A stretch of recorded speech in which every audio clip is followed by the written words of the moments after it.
Halo Kumaha Damang, saatnya Anda menyimak berita Bandung bersama saya Tia Anissa. Sejumlah berita menarik akan kami sajikan untuk Anda dan berikut 3 berita utama hari ini. Tawuran dan mencoba melarikan diri menggunakan sepeda motor. 7 orang siswa menabrak gerobak pedagang, 1 diantaranya tewas. Jembatan gantung yang menghubungkan 2 desa putus, seratusan siswa terpaksa menantang maut, menyeberang melawan arus sungai setiap hari. Sejumlah wilayah di Jawa Barat sudah mulai program makan bergizi gratis. Namun di wilayah Kabupaten Tasikmalaya, pelaksanaan program ini tertunda karena dapur belum selesai.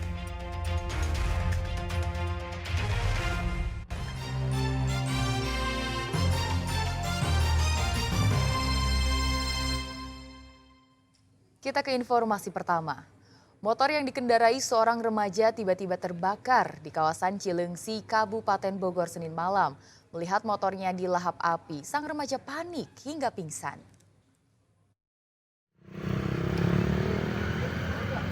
Kebakaran motor ini terjadi di kawasan perumahan Medlan Cileungsi, Kabupaten Bogor, Senin malam. Pemilik motor panik hingga pingsan dan ditolong warga sekitar. Tim Damkar sektor Cileungsi turun tangan untuk memadamkan kebakaran motor ini. Saat itu pengendara motor yang masih remaja hendak pulang lalu menyalakan kendaraannya. Ternyata tangki bahan bakarnya bocor sehingga saat terkena percikan listrik dari busi, api tiba-tiba muncul. Busi sama bensin bocor dan salahnya juga dia disiram pakai air tadi kurang lebih ya begitu di TKP. Gara-gara dia nyala pertama awal busi sama bensinnya itu di awal bensin bocor terus langsung nyambung ke busi. Busi yang nggak ditutup. Sama awal dari pemadam kebakaran datang terus dibawa ke posko itu. Terus sekarang armadanya motornya di mana, Bang? Dibawa sama pihak yang punya motor. Motor apaan sih, Bang? GL. Hah? GL. GL 100 berapa itu.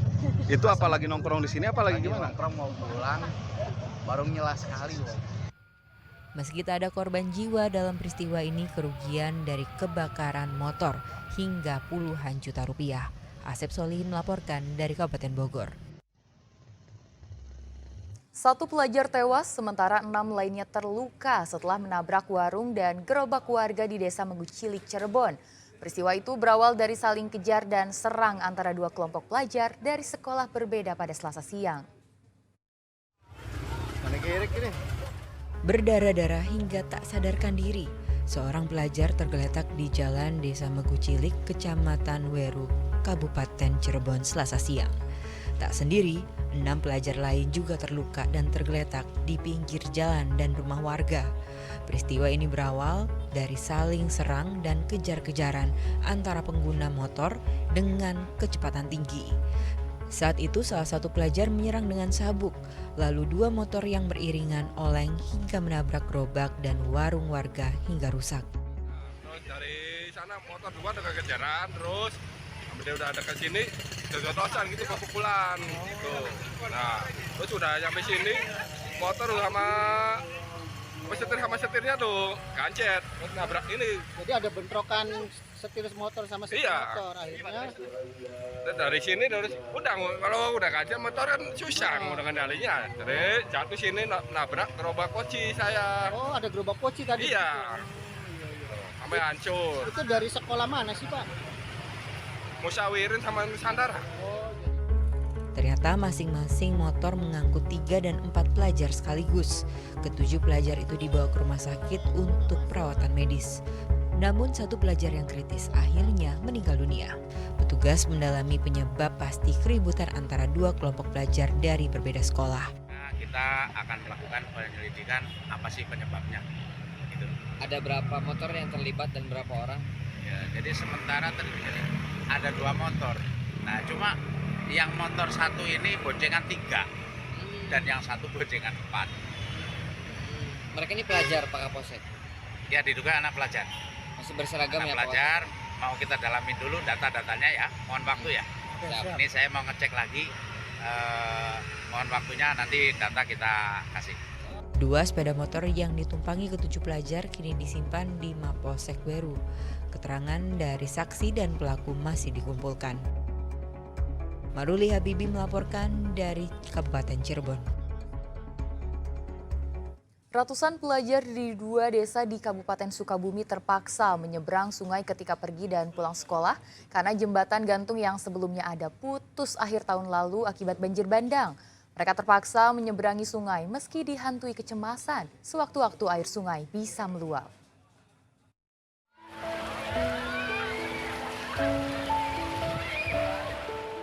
Anak-anak sekolah yang hilir mudik antara Desa Sirnasari, Kecamatan Surade, dan Desa Mekarmukti, Kecamatan Waluran, Kabupaten Sukabumi, terpaksa harus menerjang derasnya arus air Sungai Cikarang saat berangkat sekolah di pagi hari dan saat pulang kembali ke rumah mereka di siang hari.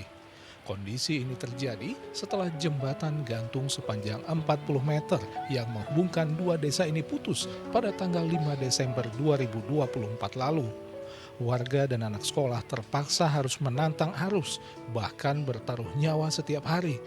Zahra Aulia, salah satu pelajar sekolah dasar mengaku merasa takut setiap akan menyeberang. Namun dirinya dan 100 siswa tingkat SD hingga SMA dari kedua desa ini setiap harinya terpaksa harus melintasi sungai berarus deras tersebut karena tidak ada jalan alternatif lain yang lebih dekat. Kalau dibilang takut sih ya takut ya, tapi mau gimana lagi, gak ada jalan lagi. Kalau ada satu-satunya jalan ya itu jauh. Ya paling kalau yang paling dekat ke sini sih. Itu banyak kan yang berapa orang? Gak tahu berapa orang, tapi banyak aja sih. Kayaknya 30. Itu Neng suka melintasi sungai ini setiap hari? Iya, setiap hari. Terus yang suka kalau misalkan airnya besar, Neng melintas sungai ini dengan dibantu siapa? Ya dibantu orang tua atau dibantu siapa aja yang ada di sini. Warga meminta kepada pemerintah agar bisa segera memperbaiki jembatan gantung Sungai Cikarang yang putus. Selain khawatir dengan keselamatan anak-anak mereka saat ke sekolah, putusnya jembatan juga mengganggu aktivitas mereka sehari-hari sebagai petani. Soalnya saya sangat membutuhkan anak saya setiap hari kan melintas ke jembatan ini karena kemarin ada bencana air meluap, banjir gitu. Jembatannya diputus. Jadi khawatir lah kalau anak saya setiap hari melintas terus kan mengganggu aktivitas saya sebagai petani, harus ngantar-ngantar anak gitu. Sekarang kan lagi ditinjau sama Pak Camat langsung bersama Pak Lurah Sinasarinya kan antara Kecamatan Surade sama Waluran itu tetanggaan sama Pak Binsa udah meninjau ke sini. Itu udah berapa lama Pak ini putusnya Pak? Kurang lebih udah sebulanan lah. Tidak adanya jembatan membuat kepastian anak-anak bisa bersekolah setiap hari juga kerap terganggu. Sebab jika turun hujan deras sejak pagi, tinggi muka air sungai pun naik dan arusnya semakin deras sehingga ratusan anak terpaksa tidak masuk sekolah karena tidak bisa menyeberang. Sebab memaksa menyeberang saat arus sungai deras dapat mengancam keselamatan mereka. Asep Didi melaporkan dari Kabupaten Sukabumi. Jenazah ayahanda Baim Wong Joni Wong dimakamkan di tempat pemakaman umum Sirnasari Purwakarta. Mendiang ayahanda Baim Wong meninggal setelah berjuang melawan tumor pankreas.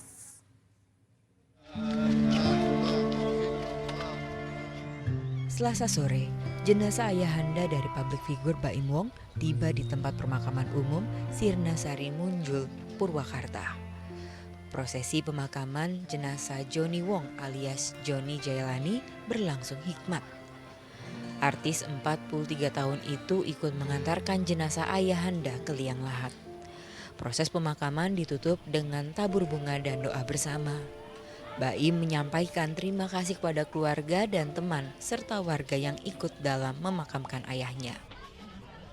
Minta doanya aja, supaya Bapak tenang, Bapak juga sekarang kan udah ada Bapak, jadi minta doanya buat keluarga, khususnya buat Bapak yang mengalami Bapak sakit, ya cepat selain cepatnya sebulan, ya sampai sekarang minta doanya aja. Maaf saya nggak bisa terlalu banyak ya. Jenazah ayahanda dimakamkan tepat di samping pemakaman Ibunda Waimong. Mendiang pria 78 tahun itu meninggal karena berjuang melawan tumor pankreas yang tak bisa dioperasi. Zainal Arifin melaporkan dari Purwakarta.